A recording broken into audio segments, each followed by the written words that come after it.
Hello, lovely ദേവികയുടെ ഒരു പുതിയ കഥയിലേക്ക് എല്ലാവർക്കും സ്വാഗതം. നമ്മുടെ സ്റ്റോറി കേൾക്കാൻ പോകുന്നവരെല്ലാവരും ആദ്യം തന്നെ ഒന്ന് ലൈക്ക് ചെയ്തേക്കണേ. ചാനൽ ആദ്യമായിട്ട് കാണുന്നവർ സബ്സ്ക്രൈബ് ചെയ്യാനും മറക്കരുത്. ഇപ്പോൾ നമ്മൾ ചെയ്യാൻ പോകുന്നത് സെക്കൻഡ് പാർട്ടാണ് ഇന്നലെ ഇട്ട സ്റ്റോറിയുടെ. അമ്മയുടെയും മോളുടെയും ഈ കഥ നിങ്ങൾക്ക് ഇഷ്ടപ്പെട്ടെങ്കിൽ എന്തായാലും ഈ സെക്കൻഡ് പാർട്ട് മിസ്സാവാതെ കേൾക്കണം. ഇനി ഫസ്റ്റ് പാർട്ട് കേൾക്കാത്തവരാണെങ്കിൽ അത് നമുക്ക് ഇവിടെ ഡിസ്ക്രിപ്ഷനിൽ കൊടുത്തിരിക്കാം. നിങ്ങൾ അത് കയറി കേൾക്കാട്ടോ. എന്നാൽ മാത്രമേ കണ്ടിന്യൂസ് ആയിട്ട് ഇത് നമുക്ക് കണക്ട് ചെയ്യാനും ഫുൾ ഫീലും കിട്ടുള്ളൂ. സെക്കൻഡ് പാർട്ട് നേരെ കേട്ടാലോ. അപ്പോൾ ലൈക്ക് ചെയ്യുന്ന കാര്യം മറക്കരുത്, സബ്സ്ക്രൈബും ചെയ്യണം കേട്ടോ. ടെലിഗ്രാമിൽ ഫുൾ ഓപ്പൺ വേർഷനും കിട്ടും. അപ്പോൾ ഇതാ തുടങ്ങുകയാണേ. ഇപ്പോൾ ഒരു ജോലിക്ക് കയറി തുടങ്ങിയിട്ടുണ്ട് രേഷ്മ. എല്ലാ കഷ്ടപ്പാടും ഇതുകൊണ്ട് തീരുമെന്നാണ് ഇപ്പോൾ അവളുടെ മനസ്സിൽ. ഒരു കണക്കിന് അതൊരു അനുഗ്രഹമാണ്. പാവം ഒരുപാട് പഠിച്ച് കഷ്ടപ്പെട്ടു. ഇപ്പോഴും അമ്മയെ എല്ലാ വിധത്തിലും സഹായിക്കുന്നുണ്ട്. ഈ തയ്യലും കാര്യങ്ങളുമൊക്കെ ഉറക്കം വിളിച്ച് ചെയ്ത് വളരെ തുച്ഛമായ പൈസ കിട്ടിയിട്ടല്ലേ അവൾ ജീവിക്കുന്നേ.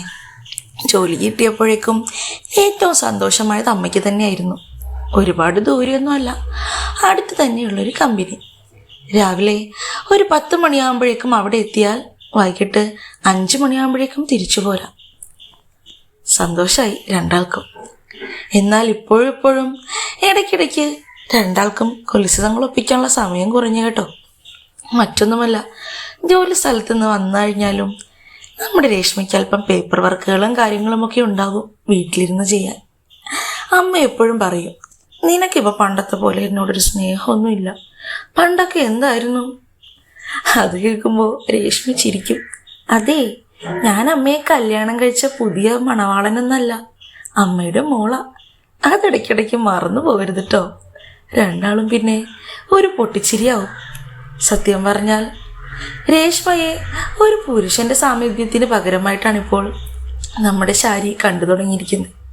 രണ്ടുപേരും ഓൺലൈനായി കണ്ട് ഇഷ്ടപ്പെട്ട ആ ചെറിയ സാധനങ്ങളൊക്കെ വാങ്ങി വെച്ച് പരീക്ഷണങ്ങളൊക്കെ തുടങ്ങിയിട്ടുണ്ട്.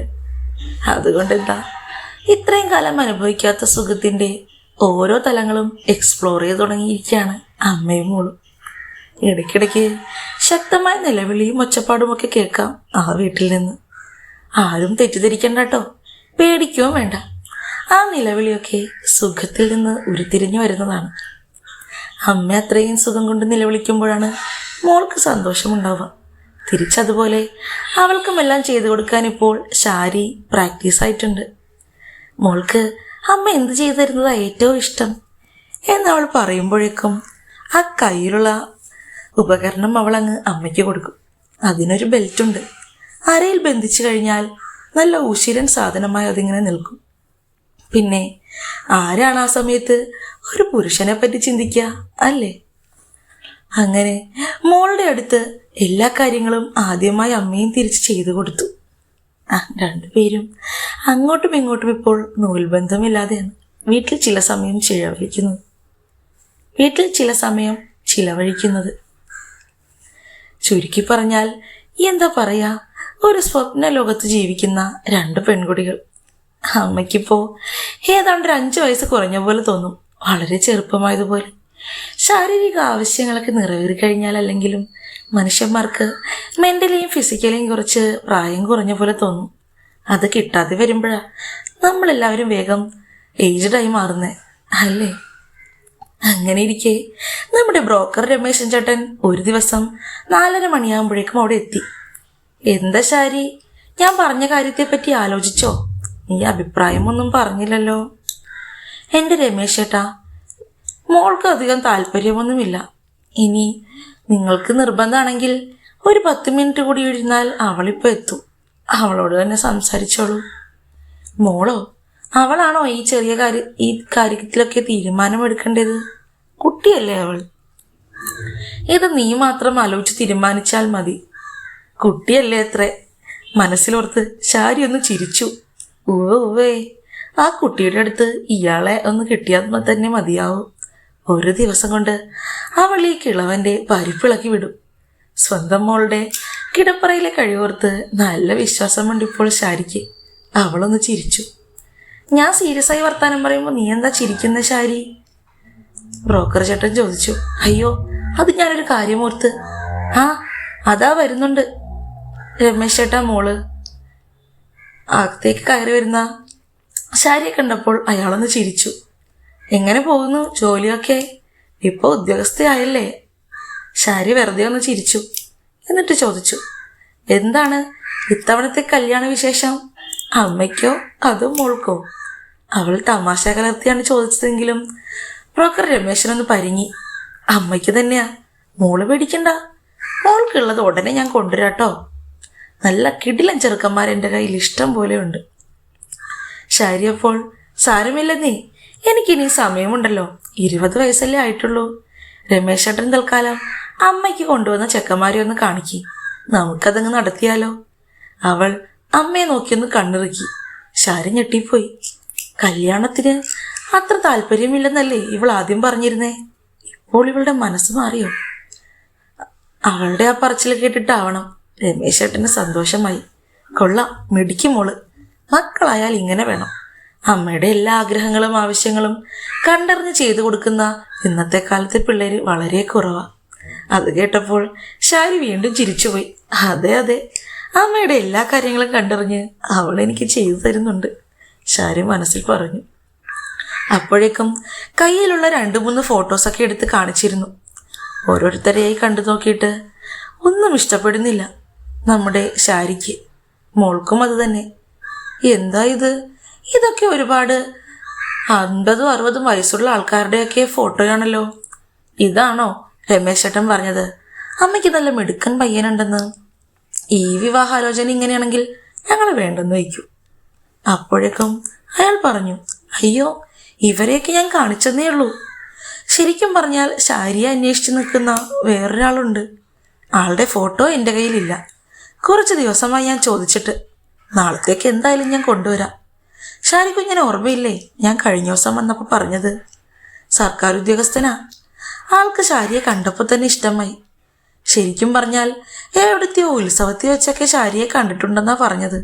പിന്നെ മോളോടും അയാൾക്ക് വലിയ സ്നേഹമാ. നിങ്ങളുടെ 2 പേരുടെയും കാര്യം യാതൊരു ബുദ്ധിമുട്ടുമില്ലാതെ അയാൾ നോക്കിക്കോളാമെന്നാ പറഞ്ഞ്. ഉടനെ രേഷ്മ ഇടക്ക് കയറി. അതയാൾക്ക് ഇത്തിരി ബുദ്ധിമുട്ടാവില്ലേ? ഞങ്ങളെ 2 പേരെയും ഒപ്പം നോക്കി വരുമ്പോൾ അയാൾക്ക് കുറച്ച് വേർക്കും. ശാരി പെട്ടെന്ന് രേഷ്മയുടെ കാലിലൊന്ന് ചവിട്ടി. എന്താ പറയുന്നേ എന്ന് ബോധമുണ്ടോ നിനക്ക്? ശാരി ആകെ ഒന്ന് എളിപ്പിയായി ചിരിച്ചു. എന്തോ അരുതാത്തത് കേട്ട മട്ടിൽ രമേശ് ചേട്ടൻ അവളെ നോക്കി. വലിയ വായിലെ വർത്താനമാണല്ലോ മോൾക്ക്. ഏതായാലും ചോദിക്കാനും പറയാനും വേറെ ആരും ഇല്ലല്ലോ, അമ്മയല്ലേ ഉള്ളൂ. അപ്പോൾ ഈ തറുതല പറച്ചിലൊക്കെ നടക്കട്ടെ. രേഷ്മയ്ക്ക് ചിരി വന്നു. പാവം, താൻ പറഞ്ഞത് കേട്ട് അയാൾ പേടിച്ചിട്ടുണ്ടെന്നാ തോന്നുന്നേ. അപ്പോഴേക്കും നാളത്തെ ഫോട്ടോയുമായി വരാമെന്ന് പറഞ്ഞ് ബ്രോക്കർ രമേശൻ അവിടെ നിന്ന് ഇറങ്ങി. അമ്മയും മോളും അയാൾ പോയപാടെ പൊട്ടിച്ചിരിയായിരുന്നു. രേഷ്മ ചോദിച്ചു, അമ്മയൊന്ന് പറഞ്ഞേ, ശരിക്കും പറഞ്ഞാൽ നമ്മൾ 2യും ഒരുമിച്ച് നോക്കും പോലും. അങ്ങനെയാണെങ്കിൽ അയാൾ അല്പം വേർക്കുമെന്ന് ഞാൻ പറഞ്ഞതിൽ തെറ്റുണ്ടോ? എന്തൊക്കെ പറഞ്ഞാലും 40-45 വയസ്സുള്ള ആളല്ലേ, ചെറുപ്പക്കാരനൊന്നും അല്ലല്ലോ. ശരിയാ, ശാരിയും ഓർത്തു. നിന്നെ മേയ്ക്കാൻ തന്നെ അയാൾ പാടുപെടും. അപ്പോഴല്ലേ എന്നെ. അമ്പടി കേമി, അമ്മ ഇപ്പം എന്നെ പോലെ ഓരോ കുത്സിതമൊക്കെ പറയാൻ തുടങ്ങിയല്ലോ. 2ആളും പൊട്ടിച്ചിരിച്ച് വീടിനകത്തേക്ക് കയറി. അന്നും ഓരോ തമാശയും സന്തോഷമുള്ള കാര്യങ്ങളൊക്കെ പറഞ്ഞ് അവസാനം 2 പേരും നൂൽബന്ധമില്ലാതെ ആ മെഷീനുകളുടെ പരീക്ഷണത്തിൻ്റെ ചൂടിലാണ് കിടന്നുറങ്ങിയത്. ഇപ്പോൾ എന്നും ഏതാണ്ട് ഇത് തന്നെയാണ് ആ മുറിയിലെ അവസ്ഥ. അമ്മയ്ക്കും മോൾക്കും ഇപ്പോൾ ഒന്നിച്ച് കിടക്കാനായി വളരെ കുറച്ച് സ്ഥലം മതി. അത്രയും വരിഞ്ഞു മുറുക്കി കെട്ടിപ്പിടിച്ച് തന്നെയാണ് 2ആളും ഉറങ്ങുന്നത്. അടുത്ത ദിവസം ബ്രോക്കർ രമേശനെ കാത്തു തന്നെ ഇരിക്കുകയായിരുന്നു ശാരി. ഇത്രയും കാലം ഇയാൾ പറയുന്ന ആ ഒരു ആളെ എന്തായാലും കാണണമല്ലോ. ബ്രോക്കർ രമേശനെത്തിയപ്പോഴേക്കും ശാരി ചോദിച്ചു, എന്താ ചേട്ടാ കാത്തിരുന്ന് മുഷിഞ്ഞല്ലോ, എപ്പോൾ വരാമെന്ന് പറഞ്ഞതാ നിങ്ങൾ? ഓ അത് ശരി, കല്യാണം വേണ്ടെന്ന് പറഞ്ഞ ആൾക്ക് അപ്പോൾ കല്യാണ ചെറുക്കനെ കാണാൻ ഇപ്പോൾ തിടുക്കമായോ? എന്തൊരു മാറ്റമാ ശാരി നിനക്ക് വന്നത്, നല്ല വ്യത്യാസമുണ്ടല്ലോ ഇപ്പോൾ. ശാരി ചിരിച്ചു. അതെ, ഈ വ്യത്യാസത്തിനെല്ലാം കാരണം വേറെ ആരുമല്ല, എൻ്റെ മോള് തന്നെയാ, അവൾ മനസ്സിൽ പറഞ്ഞു. അപ്പോഴേക്കും കയ്യിലിരുന്ന ബാഗിൽ നിന്ന് ബ്രോക്കർ രമേശൻ ആ ഫോട്ടോ എടുത്ത് നീട്ടി. കണ്ട മാത്രയിൽ അയാളുടെ കണ്ണുകൾ വിരിഞ്ഞു. നല്ല മിടുക്കനായിട്ടുള്ള ഒരാൾ, കാണാൻ നല്ല ചന്തമുണ്ട്, ഒരു സിനിമാ നടനെയൊക്കെ പോലെ. ഇയാൾക്കാണോ എന്നെ ഇഷ്ടമായെന്ന് പറഞ്ഞത്? അതെ, നിന്നെ ഇഷ്ടമായി എന്ന് മാത്രമല്ല, നിന്റെ കല്യാണാലോചനയെ പറ്റി മാത്രമേ ഇനി സംസാരിക്കാവുള്ളൂ. മറ്റ് സ്ത്രീകളുടെ ഫോട്ടോയുമായി ഇങ്ങോട്ടേക്ക് വന്നേക്കരുതെന്നാണ് ആളുടെ ഓർഡർ. അതിനയാൾക്ക് എന്നെപ്പറ്റി എന്തെങ്കിലും അറിയാമോ ചേട്ടാ? അറിയാമല്ലോ, നിന്നെ പറ്റി അയാൾ എല്ലാം അന്വേഷിച്ചിട്ടുണ്ട്, എല്ലായിടത്തും. പിന്നെ മോള് വർക്ക് ചെയ്യുന്നിടത്തും അയാൾ പോയി കഴിഞ്ഞ ദിവസം മോളെ കണ്ടിരുന്നത്രേ. അവൾ മിടുക്കിയായി അവിടുത്തെ ജോലി ചെയ്യുന്നത് കണ്ടപ്പോൾ അയാൾക്ക് അവളോടും നല്ല സ്നേഹം തോന്നിയെന്നാ പറഞ്ഞത്. ഭാഗ്യമാ മോളെ, അധികം ബന്ധുക്കളൊന്നുമില്ലാത്ത ഒരു പാവം പയ്യൻ. അയാൾക്കൊരു ജീവിതം കൊടുത്താൽ നിനക്കും അയാൾക്കും ഒരുപോലെ രക്ഷപ്പെടാൻ പറ്റും. പിന്നെ എത്ര കാലമെന്ന് വെച്ചാ നിങ്ങൾ രണ്ടാളും ഇങ്ങനെ തനിച്ച് കഴിയുന്നേ? ഒരു പുരുഷന്റെ തണൽ വന്നു കഴിഞ്ഞാൽ നിങ്ങൾക്ക് കുറച്ചെങ്കിലും ആശ്വാസമുണ്ടാവില്ലേ? അതെ, ശാരിയും അതിനെപ്പറ്റി ചിന്തിക്കാതിരുന്നില്ല. ശരി, ഈ ഫോട്ടോ എനിക്ക് തന്നേക്കുമോ? ഞാൻ മോള് വരുമ്പോൾ ഒന്ന് കാണിച്ചിട്ട് പറയാം. എന്നാൽ ശരി, ഇത് നിന്റെ കയ്യിൽ വെച്ചോളൂ. താല്പര്യമുണ്ടെങ്കിൽ മാത്രം ദാ എൻ്റെ ഫോൺ നമ്പർ, ഈ നമ്പറിൽ വിളിച്ചു പറഞ്ഞാൽ മതി. അടുത്ത ഉടനെ തന്നെ ചെക്കനോടും ഏതെങ്കിലും അത്യാവശ്യം ബന്ധുക്കളോടും ഇവിടെ വന്നൊന്ന് കാണാൻ പറയാം. എന്താ? മതി. ശാരി നാണത്തോട് ചിരിച്ചു. രമേശൻ ഇറങ്ങി പുറത്തേക്ക് പോയി. കയ്യിലിരുന്ന ഫോട്ടോയിലേക്ക് നോക്കിക്കൊണ്ട് തന്നെ ഒരുപാട് സമയം ഇരുന്നു അവൾ. ഇത്രയും കാലം മറ്റൊരു പുരുഷന് വേണ്ടി ആഗ്രഹിച്ചിട്ടില്ല. പക്ഷെ ഇപ്പോയി മനസ്സെന്തിനൊക്കെയോ വേണ്ടിയോ ആഗ്രഹിച്ചു തുടങ്ങി. അതുമാത്രമല്ല, ഓരോ ദിവസവും ഓരോ തവണയും ഓരോ കാര്യങ്ങൾ ചെയ്യുമ്പോൾ രേഷ്മ ഏതെങ്കിലും പുരുഷന്മാരെ പറ്റിയായിരിക്കും കൂടുതൽ സംസാരിക്കുക. അവരെ മനസ്സിൽ സങ്കല്പിക്കുമ്പോഴാണ് അവൾ തന്നിലേക്ക് തരുന്ന സുഖം ഏറ്റവും അധികം സന്തോഷത്തോടെ ഏറ്റുവാങ്ങാൻ സാധിക്കുന്നത്. അവൾ വരുമ്പോൾ സന്തോഷമാവും. നല്ലൊരു സുന്ദരനാളെ തന്നെയാണ് അമ്മയ്ക്ക് വരനായി കിട്ടിയതെന്നറിയുമ്പോൾ തീർച്ചയായും സന്തോഷിക്കും. ശാരി ഓർത്തു. അന്ന് വൈകിട്ടാണ് നിനക്കൊരു സർപ്രൈസ് ഉണ്ടെന്ന് പറഞ്ഞ് രേഷ്മയെ ഫോട്ടോ കാണിക്കുന്നത് ശാരി. അമ്മേ, ഇത് കൊള്ളാലോ, എനിക്കിഷ്ടപ്പെട്ടു. അമ്മയെക്കാളും ഒരുപടി സുന്ദരൻ ഇപ്പോൾ അച്ഛനാണെന്ന് പറയും. അച്ഛനോ? അപ്പൊ നീ ആളെ അങ്ങ് മനസ്സിൽ ഉറപ്പിച്ചോ? പിന്നല്ലാതെ, അമ്മയെപ്പോലെയൊന്നുമല്ല ഈ രേഷ്മ. എന്തെങ്കിലും കാര്യം ഉറപ്പിക്കാൻ തീരുമാനം എടുക്കാനൊന്നും എനിക്ക് അധിക സമയം വേണ്ട. ഞാനിതങ്ങ് ഉറപ്പിച്ചു. എന്താ അമ്മക്കുട്ടിക്ക് എന്താ പറയാനുള്ളേ? ശാരി നാണത്തോടെ ചിരിച്ചു. പെട്ടെന്ന് അവളുടെ മുഖം മാറി സങ്കടത്തോടെ. മോളെ, ഒരു കാര്യം ഞാൻ പറയട്ടെ. പുതിയൊരാൾ നമ്മുടെ ജീവിതത്തിലേക്ക് വന്നാൽ നമ്മുടെ ഈ സന്തോഷങ്ങളേക്ക് ബാധിക്കുമോ? രേഷ്മ ചിരിച്ചു. അയ്യേ, അതിന് 24 മണിക്കൂർ നമ്മൾ ഇങ്ങനെയാണ്. പിന്നെ ഞാനിവിടെ ഉണ്ടല്ലോ. അമ്മയ്ക്ക് എപ്പോ ഏത് നിമിഷം എന്താഗ്രഹം തോന്നുന്നോ അതൊക്കെ ഞാൻ നടത്തി തരും. അല്ലാതെ ഇവിടെ അമ്മയുടെ ഭർത്താവുണ്ടെന്ന് വെച്ച് ഞാൻ മാറി നിൽക്കാനൊന്നും പോകുന്നില്ല കേട്ടോ കൊച്ചു കള്ളി. അങ്ങനെ എൻ്റെ അടുത്തുനിന്ന് രക്ഷപ്പെടാമെന്ന് വിചാരിക്കണ്ട. രണ്ടാളും ഒന്നിച്ച് ചിരിച്ചു. പിന്നെ ഒരു കാര്യം കൂടിയുണ്ട്. ആളോട് ഇവിടെ വന്ന് താമസിക്കുന്ന കാര്യം അമ്മ സംസാരിക്കണം, നമ്മുടെ തറവാട്ടിൽ. അതൊക്കെ ആണെങ്കിൽ നമുക്ക് മറ്റ് കണ്ടീഷൻസ് ഒന്നുമില്ല. അമ്മയപ്പോ ആളോട് കാര്യമായി സംസാരിക്കുക. അടുത്ത ദിവസം തന്നെ ഇങ്ങോട്ടേക്ക് വരാൻ പറ. ഓക്കെ അല്ലേ? ഓക്കെ. അങ്ങനെ ആ ഫോട്ടോയിൽ കണ്ട അന്നത്തെ അവളുടെ രണ്ടാനച്ഛനായി വരാൻ പോകുന്ന ആളെ തന്നെയാണ് രേഷ്മ കിടപ്പറയിൽ അമ്മയെ സുഖിപ്പിക്കാനായി ഉപയോഗിച്ചത്. ഇടയ്ക്കിടയ്ക്ക് ആ ഫോട്ടോ കാണിച്ചുകൊണ്ട് അവൾ പറയും, എങ്ങനെയുണ്ട് ഞാനിപ്പോൾ ചെയ്യുന്നത് പോലെ ഈ ആളാണ് ചെയ്യുന്നതെങ്കിലോ അമ്മ സ്വർഗത്തിലായിരിക്കില്ലേ, സുഖം കൊണ്ട് പൊളയില്ലേ. അപ്പോഴേക്കും ശാരി വല്ലാതെ ശബ്ദമുണ്ടാക്കി പോവും. അത്രയ്ക്ക് സുഖം കിട്ടുന്നത് പോലെ തോന്നും അവൾക്ക്. അങ്ങനെ രണ്ടാളും സുഖിച്ച് സന്തോഷമായി പോന്നു. അതിനിടയിൽ നമ്മുടെ പെണ്ണ് കാണൽ ചടങ്ങ് നടന്നു കേട്ടോ. ആളുടെ പേര് മനോജ് എന്നാണ്. വില്ലേജ് ഓഫീസിലാണ് വർക്ക് ചെയ്യുന്നത്. ഇപ്പോൾ പ്രായമായൊരു അമ്മയുണ്ടായിരുന്നു. അമ്മ മരിച്ചു. മനോജും ഒരകന്ന ബന്ധത്തിലുള്ള അമ്മാവനും കൂടിയാണ് പെണ്ണ് കാണാൻ വന്നിരുന്നത്. ഫോട്ടോയിൽ കാണുന്നത് പോലെയല്ല, നേരിട്ട് കാണാൻ അതിലും ഭംഗിയാ. ശാരിയുടെ അടുത്ത് ചെന്ന് രേഷ്മ പറഞ്ഞു, ഒന്ന് പോകുന്നുണ്ടോ നീ? എനിക്കാകെ ടെൻഷൻ അടിച്ച് നിൽക്കുക. പിന്നെ ഇനി എന്തിനാ ടെൻഷൻ അടിക്കുന്നേ? രണ്ടുപേർക്കും അങ്ങോട്ടും ഇങ്ങോട്ടും ഇഷ്ടമാണ്. കല്യാണം നടത്താനുള്ള ഡേറ്റ് തീരുമാനിക്കണം, അത്രയേ ഉള്ളൂ. അല്ലാതെ നിങ്ങൾ ആദ്യമായി കാണുന്ന പോലെയാണല്ലോ. ചിലപ്പോൾ പുള്ളി ആദ്യമായിട്ടായിരിക്കും ഇത്ര അടുത്ത അമ്മയെ കാണുന്നത്. പക്ഷെ അമ്മ പുള്ളിയുമായിട്ടുള്ള പരിപാടികൾ വരെ കഴിഞ്ഞു മനസ്സിൽ. രേഷ്മയുടെ പറച്ചിൽ കേട്ടപ്പോൾ ശാരിയാകെ നാണിച്ചുപോയി. അവളുടെ തലക്കിട്ടൊരു കിഴുക്ക് കൊടുത്തു. ഈ പെണ്ണ് ഒരു ലൈസൻസും ഇല്ല വന്ന് വായിക്ക്. ഞാനെന്നാൽ അങ്ങോട്ടേക്ക് ചെല്ലട്ടെ, നീ എൻ്റെ ഒപ്പം ഈ പലഹാരങ്ങളൊക്കെ ആയിട്ട് വാ. അമ്മയും മോളും ചായയും പലഹാരവും ഒക്കെ അവരുടെ മുന്നിലേക്ക് ചെന്നു. ബ്രോക്കർ രമേശൻ തന്നെയായിരുന്നു ആ സമയത്ത് ശാരിയുടെ കാരണവർസ്ഥാനത്ത് നിന്നത്. ഇതാണ് ശാരി. മനോജിന് പ്രത്യേകം ഞാൻ പരിചയപ്പെടുത്തണ്ടല്ലോ. രണ്ടുപേർക്കും എന്തെങ്കിലും സംസാരിക്കാനുണ്ടെങ്കിൽ അങ്ങോട്ട് മാറി നിന്ന് സംസാരിക്കാം. അത് കേട്ടപ്പോൾ രേഷ്മയും ചിരിച്ചു. മാറി നിന്ന് രണ്ടുപേരും സംസാരം തുടങ്ങി. അപ്പോഴേക്കും ശാരിക്ക് പറയാനുണ്ടായത് ഒരേ ഒരു കണ്ടീഷനാണ്. ഈ വീട്ടിൽ താമസിക്കണമെന്നും എങ്ങോട്ടാണെങ്കിലും തൻ്റെ മോളെ കൂടെ കൊണ്ടുപോകണമെന്നും. അത് കേട്ടപ്പോൾ മനോജ് പറഞ്ഞു തുടങ്ങി.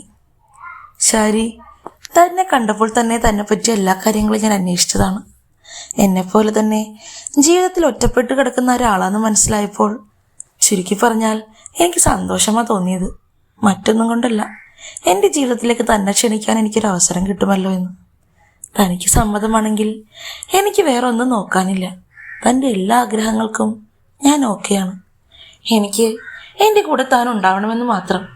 അതിനൊപ്പം രേഷ്മയെ പോലെ മിടുക്കിയൊരു മോളെയും കൂടെ കിട്ടിയാൽ പറയാനില്ലല്ലോ, അത്രയും സന്തോഷം. ഇവിടെ നമുക്ക് താമസിക്കണമെന്നുള്ള ആ ആഗ്രഹത്തിന് ഒരു മടിയും വിചാരിക്കണ്ട. വിവാഹത്തിന് ശേഷം തന്നെ നമുക്ക് അവിടെ നിന്ന് സാധനങ്ങളൊക്കെ എടുത്ത് ഞാൻ ഇങ്ങോട്ടേക്ക് മാറിക്കോളാം. പിന്നെ എൻ്റെ തറവാട്ട് അമ്പലത്തിൽ വെച്ച് തന്നെ കല്യാണം നടത്തണമെന്നാണ് എൻ്റെ ആഗ്രഹം. താനതിനൊരുക്കമാണോ? ആ ആഗ്രഹത്തിന് ശാരിക്ക് ഒരു മടിയുമില്ലായിരുന്നു. രണ്ടുപേരും സംസാരിക്കാൻ പോകുമ്പോൾ അപരിചിതരായിരുന്നെങ്കിലും വർത്തമാനമൊക്കെ കഴിഞ്ഞ് ഒരു അരമണിക്കൂർ കൊണ്ട് നല്ല കൂട്ടായിട്ടാണ് തിരിച്ചു വന്നത്. അതിനിടയിൽ തമാശയൊക്കെ പറഞ്ഞ് അങ്ങോട്ടും ഇങ്ങോട്ടും രണ്ടാളും ചിരിക്കുന്നുണ്ടായിരുന്നു. ഇവരുടെ ചിരിയും കളിയും കണ്ട് രമേശേട്ടനും രേഷ്മയും അങ്ങോട്ടും ഇങ്ങോട്ടും നോക്കി. ആഹാ, കൊള്ളാലോ, അപ്പം ഇവർ സെറ്റായി, രേഷ്മ പറഞ്ഞു. അത് കേട്ട് സന്തോഷത്തോടെ രമേശേട്ടനും ചിരിച്ചു. അങ്ങനെ ആ വീട് കല്യാണ ഒരുക്കങ്ങളിലേക്ക് തുടങ്ങി കേട്ടോ. ഓടിട്ട വീടിൻ്റെ പഴയ ഓടൊക്കെ മാറ്റി പുതിയ ഓട് മേഞ്ഞു. ചെറിയ രീതിയിൽ പെയിന്റ് അടികളൊക്കെ നടത്തി. മുറ്റവും തൊടിയുമെല്ലാം പുല്ലും കാടും വെട്ടി വൃത്തിയാക്കി. മരത്തിന്റെ ചില്ലകൾ ഇറക്കി എന്ന് വേണ്ട ഒരു കല്യാണ വീടിനുള്ള എല്ലാ സജ്ജീകരണങ്ങളും ആദ്യമായി ചെയ്തു തുടങ്ങി. രേഷ്മയാണ് അമ്മയുടെ എല്ലാ കാര്യങ്ങൾക്കും ഒപ്പം നിന്ന് സഹായിക്കുന്നത്. നമ്മുടെ ബ്രോക്കർ രമേശ് ചേട്ടൻ തന്നെ എല്ലാ കാര്യങ്ങളും അടുപ്പിച്ചു കൊടുക്കാനുണ്ട്. സ്വരുക്കൂട്ടി വെച്ചിരുന്ന പൈസയും പിന്നെ കയ്യിലുണ്ടായിരുന്ന അല്പസ്വല്പം സ്വർണത്തിൻ്റെ ലോണുമൊക്കെ എടുത്ത് രണ്ടുപേരും ഒരുക്കങ്ങളൊക്കെ വേഗം ചെയ്തു തീർത്തു. ഒരു ചെറിയ പന്തൽ, പിന്നെ അത്യാവശ്യം വരുന്ന ആൾക്കാർക്കൊക്കെ ഇരിക്കാനായി കസേരയും മേശയും. വീടിനുള്ളിലും കുറച്ച് സാധനങ്ങളൊക്കെ വാങ്ങി. ഒരു പുതിയ മെത്ത, പുതിയ കട്ടിൽ എന്ന് വേണ്ട ഒരുക്കങ്ങളൊക്കെ നന്നായി തന്നെ നടന്നു. പുതിയ കട്ടിൽ വാങ്ങുമ്പോഴായിരുന്നു രണ്ടുപേരും അങ്ങോട്ടും ഇങ്ങോട്ടും ചിരിക്കുന്നതും തമാശാധികം പറഞ്ഞതുമൊക്കെ. രേഷ്മ പറഞ്ഞു, അമ്മേ, ഇപ്പോഴത്തെ ഈ സ്പ്രിംഗ് മാട്രസ് മതി, അതാവുമ്പോൾ ഒരടിക്ക് 2 അടി ഫ്രീയാ. രേഷ്മയുടെ ഒപ്പം ശാരിയും പൊട്ടിച്ചിരിച്ചു. ഈ പെണ്ണ്. അതിനിടയിൽ ഒരുക്കങ്ങളൊക്കെ പൂർത്തിയായി രണ്ടു വീട്ടിലും. ആ ശുഭമുഹൂർത്തത്തിൽ കല്യാണം നടന്നാൽ മാത്രം മതി. ഇനി അയൽവക്കത്തും ഏറ്റവും അടുത്ത ബന്ധുക്കളായിട്ടുള്ള വളരെ കുറച്ച് ആൾക്കാർ മാത്രം പങ്കെടുത്ത ഒരു കുഞ്ഞു വിവാഹം. അവരെല്ലാവരും എത്തിത്തുടങ്ങി അങ്ങോട്ടേക്ക്. കല്യാണ വേഷത്തിൽ അമ്മയെ കണ്ടപ്പോഴേക്കും ശാരിയെ കണ്ടപ്പോൾ രേഷ്മ ഞെട്ടിപ്പോയി. തൻ്റെ അമ്മ ഒരു ദേവതയെ പോലെയുണ്ട്. വളരെ കുറച്ച് മുല്ലപ്പൂവ് വെച്ചിട്ടുള്ളൂ. പേരിന് മാത്രം നേർത്ത ഒരു സ്വർണ്ണമാല, ഒരു സ്വർണ്ണ കമ്മലുമുണ്ട്. പൊട്ടും നെറ്റിയിലൊരു ചന്ദനത്തിൻ്റെ കുറിയും. അല്പസമയം കഴിയുമ്പോൾ ആ സീമന്തരേഖ ചുമക്കും. അവൾ ഓർത്തു, ആ നല്ല ഒന്നാം തരം ചുവന്ന പട്ടുസാരിയിൽ അതീവ സുന്ദരിയായിട്ട് തന്നെ അമ്മ നിന്നു.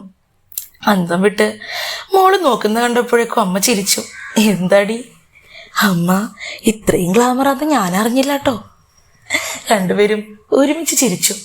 ഒരുക്കാൻ വന്ന ചേച്ചിമാരൊക്കെ പറഞ്ഞു, ശരിക്കും പറഞ്ഞാൽ ഇപ്പോഴും ആ സൗന്ദര്യത്തിനൊരു കോട്ടം തട്ടിയിട്ടില്ല. എന്തൊരു ഭംഗിയാ കാണാൻ ശാരിയെ. എല്ലാവരും അമ്മയെ കണ്ണു വെക്കുമെന്ന് പറഞ്ഞ് കവിളിലൊരു പുള്ളി തൊടാനും നമ്മുടെ രേഷ്മ മറന്നില്ല. അമ്മയെ പിടിച്ച് അവിടെ ഇരുത്തി ഓരോരുത്തര് സംസാരിക്കുകയും കല്യാണ പെണ്ണിന്റെ ഒരുക്കങ്ങളൊക്കെ നോക്കുകയൊക്കെ ആയിരുന്നു. സൗന്ദര്യാസ്വാദകരുടെ നടുക്കിരിക്കുമ്പോൾ അമ്മയെ കണ്ട് രേഷ്മയ്ക്ക് വയ്യാതായി. എങ്ങനെയെങ്കിലും അമ്മയെ ഇപ്പൊ മുറിയിലേക്കൊന്ന് കൊണ്ടുപോകണം. ഈ കല്യാണ വേഷത്തിൽ അമ്മയെ തിന്നണം എനിക്ക്, അവൾ മനസ്സിലോർത്തു. തൻ്റെ ആഗ്രഹം അവൾ അമ്മയെ ഒന്ന് ആക്ഷനിലൂടെ അറിയിച്ചു. ഞെട്ടിപ്പോയി ശാരി. എന്താ പെണ്ണെ, അടങ്ങിയിരിക്കെ, എല്ലാവരും കണ്ടാലോ.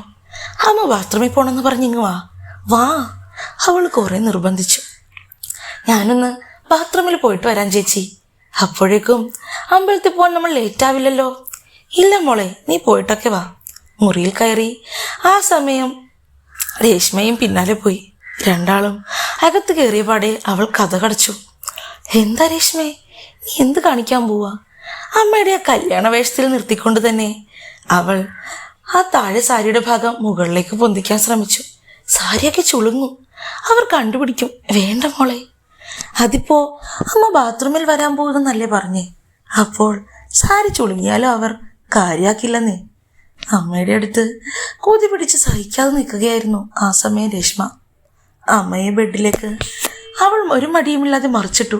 ആ കല്യാണ വേഷത്തിൽ സാരി പിന്നീട് നല്ല രീതിയിൽ തന്നെ ചുരുട്ടി മുകളിലേക്കാക്കി. ആർത്തി മുഴുവനും അവളൊരു 10 മിനിറ്റ് കൊണ്ട് തിന്നു തീർത്തു. ആ ചക്കച്ചുള തിന്നാൻ എന്ത് കൊതിയായിരുന്നു.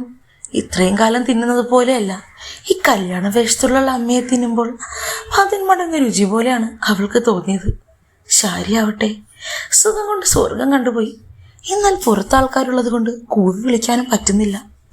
തൻ്റെ മോള് തന്നെ സ്വർഗം കാണിക്കുന്നതിന് സമയവും കാലവും ഒരു പരിധിയുമില്ല.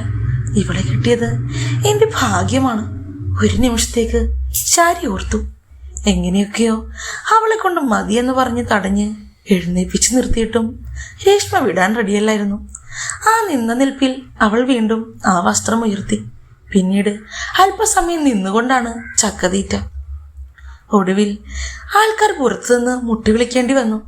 അമ്മയും മോളും എന്താ കിന്നാരം പറച്ചിലാണോ, അതോ സങ്കടം പറഞ്ഞ് കെട്ടിപ്പിടിച്ച് കരയുന്നോ? അമ്മ അതിന് കല്യാണം കഴിച്ച് ഇവിടെ നിന്ന് പോവുകയല്ലോ രേഷ്മ മോളെ. ഇങ്ങോട്ട് തന്നെയല്ലേ അച്ഛനും അമ്മയും വരുന്നേ. വേഗം ഇറങ്ങ്, ഇനി താമസിച്ചാൽ നമ്മൾ ലേറ്റായി പോകും കേട്ടോ. ശബ്ദം കേട്ടപ്പോഴാണ് രണ്ടുപേരും വികാരത്തിൽ നിന്ന് ഞെട്ടി ഉണർന്നത്. അവളുടെ ഓരോ കൈക്രിയയിൽ ആ വസ്ത്രവും പൊക്കി വെച്ച് വികാരത്തിന്റെ ചൂളയിൽ കിടന്ന് പുളയുകയായിരുന്നു ആ സമയം ശാരി. വസ്ത്രം നേരെയാക്കി രണ്ടുപേരും എഴുന്നേറ്റു. അല്ല, നീ ഇതെങ്ങോട്ടാ? പോയി മുഖം കഴുകു പെണ്ണേ. അവളുടെ മുഖത്തെ ആ ചക്കത്തേന് കണ്ടപ്പോൾ ശാരി പറഞ്ഞു. രേഷ്മ നാണത്തോടെ പോയി മുഖം കഴുകി വന്നു. അല്പസ്വല്പം മേക്കപ്പും കാര്യങ്ങളൊക്കെ ഇട്ട് അമ്മയുടെ ഒപ്പം അവളും പുറത്തേക്ക് ഇറങ്ങി. രണ്ടുപേരും എന്തു പറ്റി ഇത്ര താമസിക്കാൻ? സങ്കടം പറഞ്ഞ് നിലവിളിയായിരുന്നോ? രേഷ്മ അത് കേട്ട് വിഷാദത്തിലൊന്ന് തലയാട്ടി കൊടുത്തു. അവർ വിശ്വസിച്ചോട്ടെ, അല്ലേ അമ്മേ? ചിരിയോടെ അവർ വീട്ടിൽ നിന്നിറങ്ങി അമ്പലത്തിലേക്ക് ചെന്നു. പെട്ടെന്നായിരുന്നു ചടങ്ങുകളൊക്കെ. കല്യാണം കഴിഞ്ഞു. 2 കൂട്ടം പായസവും കൂട്ടി സദ്യയുമുണ്ടു. വൈകുന്നേരം 3 മണിക്കാണ് വീട്ടിൽ കയറാനുള്ള മുഹൂർത്തം. ആ സമയമാകുമ്പോഴേക്കും അവർ വീട്ടിൽ വന്നു. അമ്മയ്ക്ക് വിളക്ക് കൊടുത്തുകൊണ്ട് രേഷ്മ തന്നെയാണ് അകത്തേക്ക് സ്വീകരിച്ചത്.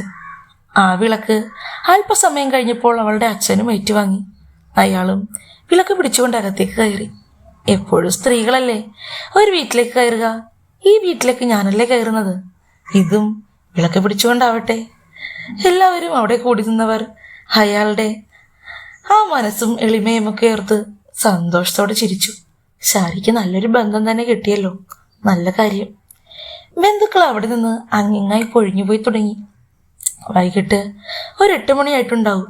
ഏകദേശം എല്ലാവരും പോയി. 1-2 അയൽക്കാർ മാത്രമേ ഇപ്പോൾ വീട്ടിൽ ബാക്കിയുള്ളൂ. അതല്ലാതെ നമ്മുടെ മനോജിന്റെ വീട്ടിൽ നിന്ന് വന്നിട്ടുള്ള അയാളുടെ ഒരു വകയിലെ അമ്മാവനും ഭാര്യയും കൂടിയുണ്ട്. രാവിലെ ആകുമ്പോൾ ഞങ്ങളും പോകും കേട്ടോ. പിന്നെ രണ്ടാളും കൂടെ അങ്ങോട്ടേക്ക് വിരുന്നിന് വന്നേക്കണം എന്നൊക്കെ പറഞ്ഞാണ് അവരും പോകുന്നത്. ശാരിയുടെയും മനോജിന്റെയും ആദ്യരാത്രിയായിരുന്നു അന്ന്. രേഷ്മ നല്ല രീതിയിൽ അമ്മയെ പറഞ്ഞ് ഇളക്കി തന്നെയാണ് വിട്ടത്. ഒരുപാട് ഒച്ചയെടുക്കണ്ട കേട്ടോ, കാര്യങ്ങളൊക്കെ എനിക്ക് മനസ്സിലാവും. ഞാൻ ചിലപ്പോൾ ജനലിൽ കൂടി വന്ന് ഒളിഞ്ഞു നോക്കും. അമ്മ പറ്റുവാണെങ്കിൽ ആ ജനലൊന്ന് തുറന്നിടണം. ഓടി അവിടുന്ന്, നീ വിവരം അറിയൂ. ഈ പെണ്ണിന്റെ ഓരോരോ പറച്ചില് കേട്ടില്ലേ? ശാരി തലയിൽ കൈവച്ചു പോയി. രേഷ്മ ചിരിച്ചു. അമ്മ നന്നായി എൻജോയ് ചെയ്യണം കേട്ടോ. ഇടയ്ക്കിടയ്ക്ക് എന്നെ പറ്റിയൊന്നും ഓർക്കരുത്. മുഴുവനും അച്ഛന് വേണ്ടി മാത്രമായിട്ട് കൊടുക്ക് കുറച്ചു കാലം. എന്നിട്ട് രസമില്ലെങ്കിൽ മാത്രം ഇനി എൻ്റെ അടുത്ത് വന്നാൽ മതി. ശാരി നാണത്തോടെയും അല്പ സങ്കടത്തോടെയും ചിരിച്ചു. പാവം തൻ്റെ മോള്. അവളിനി എന്തു ചെയ്യും? സാരമില്ല, എന്തൊക്കെ പറഞ്ഞാലും ഞങ്ങൾ ഒന്നിച്ച് ഈ വീട്ടിൽ തന്നെയല്ലേ, അവസരമുണ്ടാവും. ശാരി അന്ന് രാത്രി ഒരു 11 മണിയാകുമ്പോഴേക്കും ചെവി വട്ടം പിടിക്കാൻ തുടങ്ങി. അമ്മയുടെ മുറിയിൽ നിന്ന് ശബ്ദം കേൾക്കുന്നുണ്ടോ എന്ന്. ഏതാണ്ട് 1 മണിക്കൂർ കൂടി കഴിഞ്ഞു. 12 മണിയാവുമ്പോൾ അല്പസ്വല്പം ശബ്ദം കേട്ടു തുടങ്ങി. അതുമാത്രമല്ല, ആ കാട്ടിൽ കുലുങ്ങുന്ന ഉൾപ്പെടെയുള്ള ശബ്ദം.